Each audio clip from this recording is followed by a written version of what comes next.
मामी ते गावरान तूप कसं किलो आहे व? कसं छटाक आहे ते विचारीत जा. तुम्ही किलोची भाषा करीतच जाऊ नका. तुमची खरेदी छटाकाची असती. हे जातो ग. जग मारली तुमच्या सोबत लग्न करून. का आयुष्यात आनंद राहिला नाही माझ्या आता. अगं बाई, 1 रुपयाची शॅम्पूची पुडी वापरणारा माणूस मी.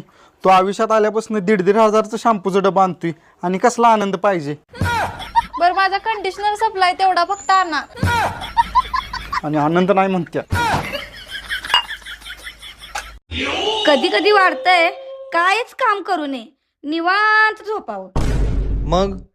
मग परत आठवतंय 1000 माणसात पोतभर तांदूळ उधळून गाजत वाजत तुम्ही मला याच कामासाठी घेऊन आलायसा की, म्हणून परत उठून काम करायला लागतात. कमून एवढं खुश आहे तू? काय नाही असंच. मला सांग, माझ्या मागं जर पुरी पळाल्या तुला कसं वाटत ग?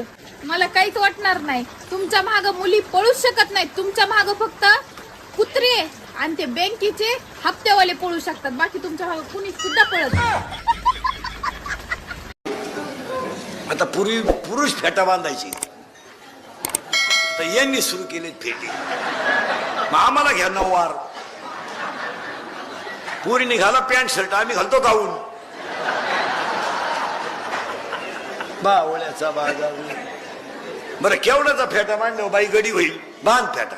अहो एका लग्नाला गेलो महाराज मी, कार्यालयात लोक बसले होते, तोंड इकडं होतं कार्यालयाचं. सगळ्या माणसांची पाठ दिसायची, तोंड दिसत नव्हतं.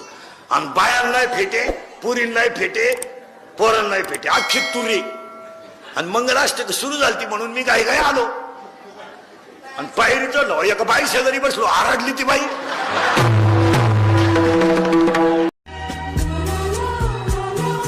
अहो आज भाजी काय करायची आहे? कुठली पण कर गा. तुम्हाला कोणती आवडते? ती शेजारची.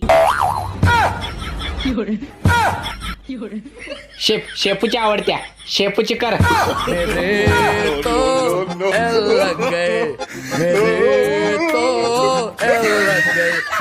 अहो तुम्ही रोज जे शेवंतीचे फुलं तोडायला जाता का नाही, मग ती शेवंती आज घरात आलती.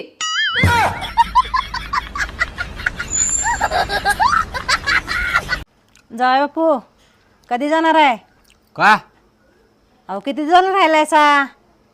मग तुमची मुलगी आमच्या इकडे 6-6 महिने राहते की. अहो लग्न करून दिले तिचं. मग मला काय किडनॅप करून आणलाय का? तिथं बी ताप आणि इथं बी ताप. बस की थांडा.